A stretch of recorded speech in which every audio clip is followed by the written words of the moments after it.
Lucia is rerunning right now. Should you pull her rerun? One might ask. If you ask me, Lucia is a really good character all around. She is best in slot for all current Rapture agents, with no exception. If you just pull Yidhari from a while ago, or you're planning on pulling Starlight Billy next banner, then there will be a clear position for Lucia in your roster. Though of course, if you can afford it. Especially if you want to pull her for Sylvie. That might be too much poly on a short time. Lucia basically just a powerful stat stick for any Rapture agent just because that's just how powerful her buff is. And I think the only Rapture agent that really wants Lucia is Yidhari, because Lucia keyword of Ether fails give Yidhari additional ability 100% uptime. Without Lucia, your next best option would be Pan Yunhu, which kinda the downside to Rapture agents build option. Different than anomaly or attack agents, there's less Rapture support option right now. If you don't like Pan Yunhu, then you may be compelled to pull Lucia just because of that. Agents like Nicole and Astra is good for support alternatives, but only for Yushuan. I guess you could use Lucy if you really don't have any other option, but the damage gap would be quite obvious even compared to Pan. So what are the reasons to not pull Lucia right now? Maybe because you worry about possible future Rapture support that may or may not power creep Lucia as sheer force buffer support, which I think is a valid concern. Your character rerun strategy is not foreign to do a rerun right before a character get power creep, and we can't really predict how the meta will reshape for the Rapture archetype in the future. So you might consider holding your poly, maybe settle with the alternatives like Pan Yunhu for now, and save for the next Rapture support, which I think could be a valid option as well. But I really can't imagine what a character that can be better than Lucia would look like. If they just release a new Rapture support that gives 1500 sheer force, then that would be really dumb and I would be mad. That's so boring.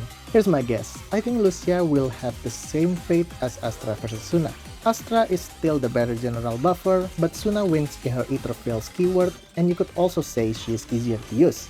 Suna Mindscape is also stronger, so there's that. For characters like Yushinguang and Arya that needs Ether Fail generations for the resource generation and ability activation, Suna is just better even though maybe in most scenario, Astra still gives higher damage increase. But without the ability to maintain the DPS resource, just the damage increase would not be enough. In 3.0 or after that, there's definitely going to be a new keywords for new agents. Maybe new Rapture agent in 3.0 will have a whole different design and novel needs for their kit, and there will be a specialized Rapture support for that new Rapture agent design, which makes Lucia buffing not as optimum for the new Rapture. We really don't know. There are no concrete leaks about that far into the future.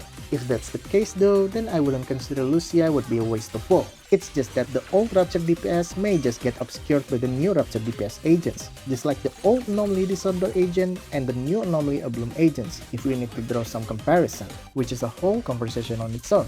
Even if we get a new Rapture support that will be on the same level or stronger than Lucia in some way, I would say it's fine. There is still a possibility that Rapture double support with Lucia and the new agent will be a good wheelchair. And it would also help multi-stage endgame team building easier by making it possible to play good Rapture team on two different sides.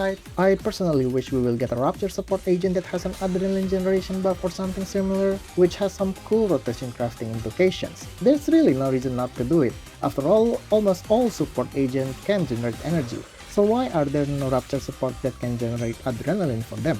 At the end, my best advice is to figure out your priority first. How much poly that you've saved, and are there future agents like Norma and Felina that you want to pull more than the current Lucia banner? My personal opinion, Lucia is still a really good and meta prevalent character, and her meta lifespan would be at least still last for about half a year. And Lucia is quite a popular character that maybe they would also give her a guaranteed banner in the future just like Astra did, so maybe skipping her rerun now and saving for that possibility or just for the next Rapture support would not be a bad idea either. I think one reason that you shouldn't pull Lucia right now is if you have no Rapture agent or you don't really like Rapture agent gameplay, then there's really no reason to pull Lucia. Okay, let's talk about the gameplay a bit. It's a new ice boss, so of course we gotta try Yidhari Lycaon on it. And don't worry, I'm also currently making a guide for Miyabi Nanggung Yuzuha on this boss, which may come out tomorrow or the day after that. After that, I'm going to make some premiere videos, and then I'm planning to get a 5 stun 5 ult Yidhari Lycaon on the current season Hunter, similar to my old video on it. There's really no change to the rotation, just that Hunter has higher HP and different buff, the score probably going to be lower. Take this Yidhari Lycaon vs Scorched Horizon as a filler right now. The rotation is simple and quite standard. For stun, each stun has 2 Yidhari EX, 2 chain attack, and an ultimate. And here I also managed to fit 2 Yidhari EX outside of stun. So the biggest hurdle here is that the disadvantage Scorched Horizon gives on crit characters. 5 stack of debuff of total minus 125% crit damage every time it enters win state. It will enter win state 2 times on the fight, so even if you clear some stacks on the first state, it will recite to 5 on the second win state.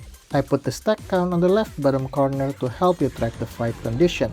Clearing the debuff stacks needs anomaly application to do, so the message is really clear. You are anomaly agent for this boss, and other agent like Rapture or Attack will have disadvantage, but still not impossible to clear with some effort. The only crit character that I would consider doesn't affected much by this is Miyabi. I think you cannot really say this boss anti-crit mechanic a counter to Miyabi.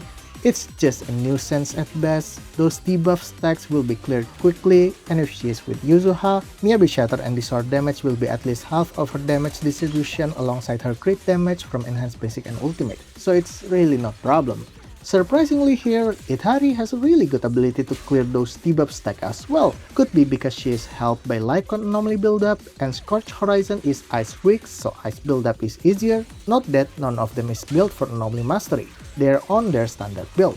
Though the debuff stack clear is not perfect and not as fast. With some careful planning, we're able to make Yidhari last ultimate on the 4th stun get full damage without the crit damage debuff. But the debuff stack on stun 2 and stun 3 is really unavoidable. Still though, this Yidhari Lycaon score is higher than I initially expected for a quote-unquote anti-crit boss. And because it's Lycaon, of course I gotta try 5 stunning the ice weak boss. But I find that 5 stun routing here is not as viable. Lycaon can 5 stun Butcher with Yidhari, which is their most optimum rotation, getting 10 EX on all stun on that boss specifically, and it's also their most optimum stun on Hunter as well. But Scorched Horizon has a considerably higher daze capacity than all the other Ice Weak boss, which makes 5 stun harder, but I think possible. I did get 5 stun once with some good defensive resist RNG, but the 5th stun duration is less than 7 seconds. I feel like even with dazing Laurel and M3, my Lycaon dazing here still not enough to get a 5 full stun. So right now, the next best routine that I can think of is a 4 full stun with full combo, with as much effort to clear the debuff stack with Yidhari and Lycaon Ice Anomaly buildup, which here we succeeded to clear all debuff stack on the last stun.